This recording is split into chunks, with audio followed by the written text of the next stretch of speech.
नमस्कार दोस्तों, SB exam classes में आप सभी का स्वागत है। दोस्तों, आज हम लोग बात करेंगे जेएसएससी सीजीएल के बारे में। देखिए, कुछ छोटी-छोटी गलती होता है और उस छोटी-छोटी गलती के कारण जो परिश्रम आप कर रहे हैं वो बेकार जा सकता है। उन छोटी बातों पर लोग ध्यान नहीं देते हैं, केवल तैयारी पर लगे रहते हैं और अंत में क्या होता है कि उनकी जॉब पक्की नहीं हो पाती है। तो कौन ऐसा छोटी बातें हैं जिन पर अभी ध्यान देना जरूरी है? तो चलिए शुरुआत करते हैं। सबसे पहले हम बात करेंगे स्थानीय निवासी प्रमाण पत्र। यदि आप स्थानीय निवासी प्रमाण पत्र देने वाले हैं, आप आरक्षण कोटि में आने वाले हैं, तो आपको स्थानीय निवासी प्रमाण पत्र देना होगा। तो इसमें कुछ चीजें दिया गया है, उसको फॉलो आपको मस्ट करना ही करना है, निश्चित रूप से करना है। क्या करना है? सबसे पहला एक तिथि आप देखिए, अनुमंडल स्तर पर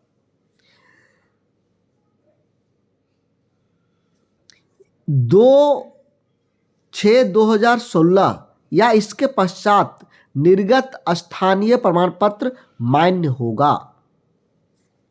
देखिए, यहां पर क्लियर किया हुआ है कि यदि आपके पास में स्थानीय प्रमाण पत्र अनुमंडल लेवल का है तो इसके बाद का होना चाहिए।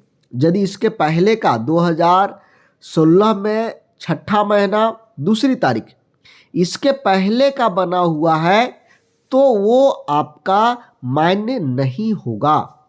और यदि इसके बाद का भी बना हुआ है तो जो उसका परफॉर्मा होगा ये इस रूप में होना चाहिए। इसे प्रपत्र दिया हुआ है, आगे बढ़ेंगे तो ये प्रपत्र दिया हुआ है कि इस फॉर्मेट में ही होना चाहिए। यदि इस फॉर्मेट में नहीं है तो आपको दिक्कत है। मैं फॉर्मेट दिखा देता हूं।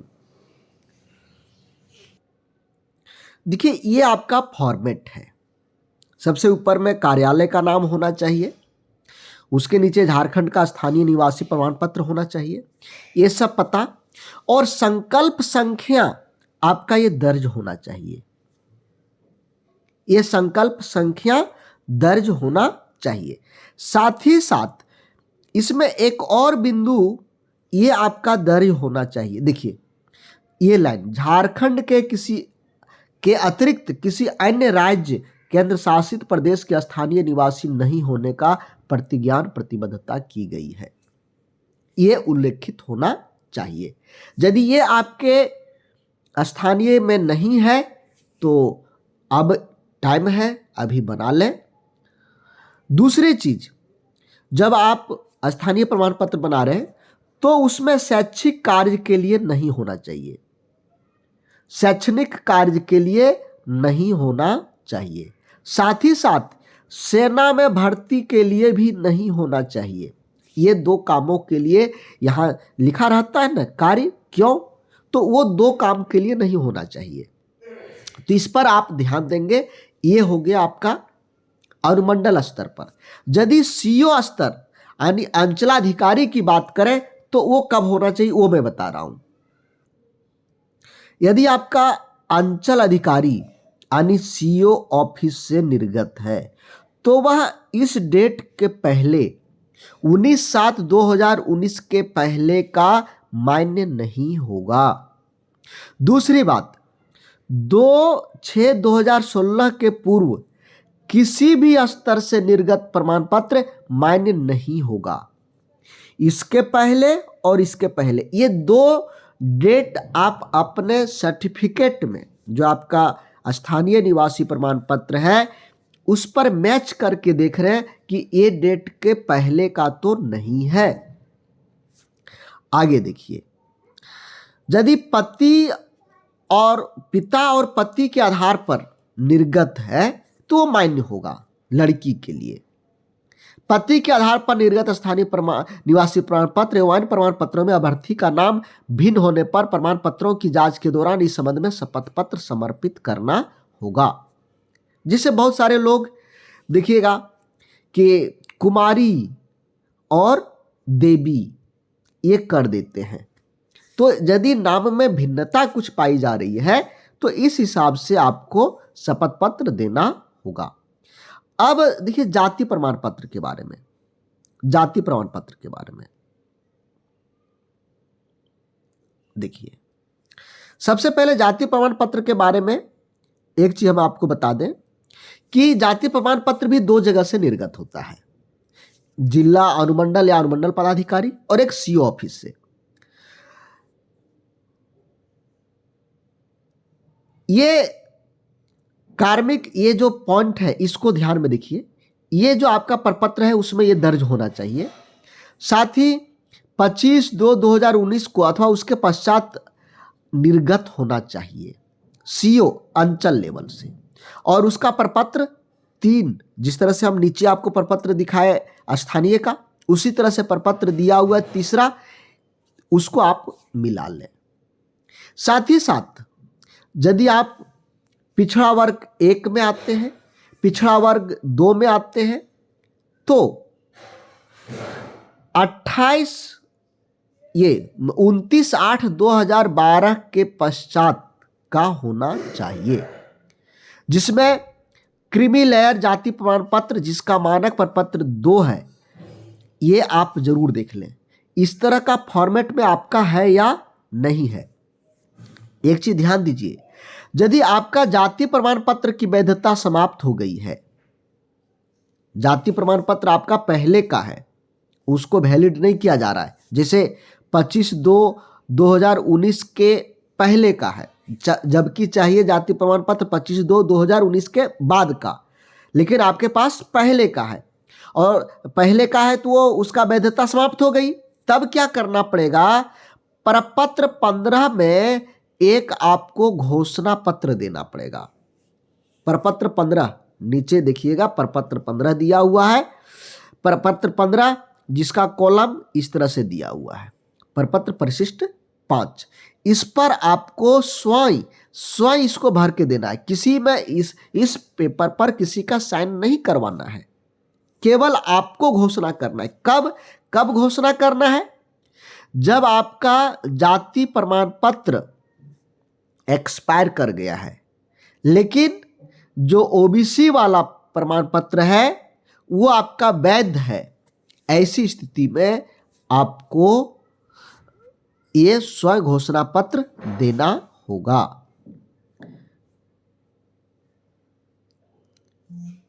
अथवा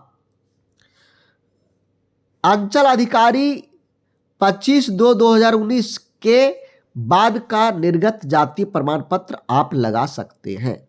यदि इसके पहले का है तो स्व घोषणा पत्र दीजिए, यदि उसके बाद का यानी इसके बाद का है तो घोषणा पत्र देने की जरूरत नहीं है। इसी तरह से यदि हम बात करें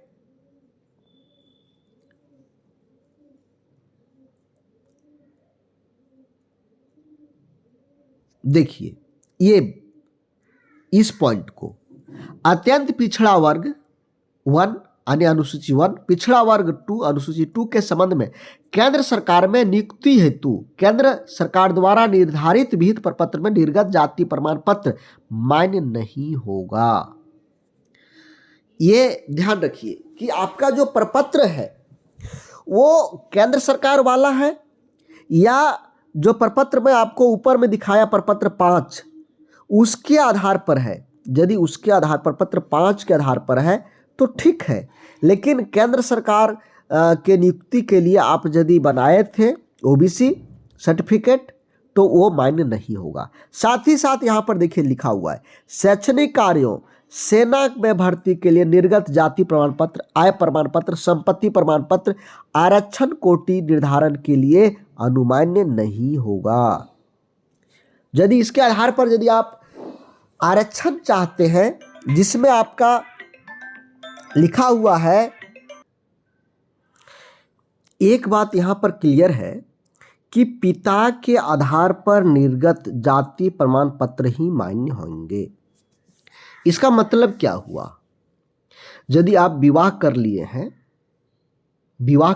हैं तो महिला के लिए जो आपका पिता का जाति है वही जाति आपका कहलाएगा, पति का जाति आपका नहीं कहलाएगा। इसलिए पिता के आधार पर निर्गत जाति प्रमाण पत्र ही मान्य होंगे। इस बात को ध्यान में रखना है। तो ये छोटी छोटी जो बातें हैं इसको आप जरूर देख लें। अच्छा, एक चीज स्पेलिंग मिस्टेक की बात होती है।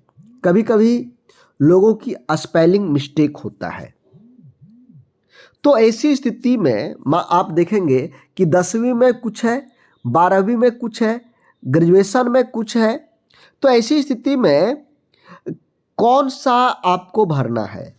यदि आपका स्पेलिंग मिस्टेक है तो 10th का 10वीं में जो भी कुछ आपका है वही पूरा पूरा देना है।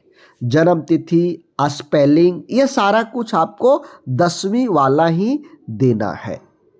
ठीक है, चलिए अब ये हुआ फॉर्म भरते समय। अब तैयारी करते समय कौन सी गलती होती है? जो लोग तैयारी तो करते हैं, मेहनत करते हैं, लेकिन मेहनत का फल नहीं मिल पाता है। तो उसके लिए मैं अलग से एक वीडियो बनाने वाला हूं, ताकि वो ज़्यादा डिटेल में हम बता सकें किस बात पर ज़्यादा फोकस आपको करना चाहिए, किस पर ध्यान कम देना चाहिए, ये सारी बातें हम बताएंगे। यदि आप घर बैठे ऑनलाइन तरीके से या ऑफलाइन तरीके से यानी हमारे क्लासरूम में आकर के तैयारी करना चाहते हैं तो आप हमें व्हाट्सएप पर मैसेज करें। ये हमारा व्हाट्सएप नंबर है। कॉल नहीं करेंगे दोस्तों, क्योंकि हम कॉल रिसीव नहीं कर पाते हैं।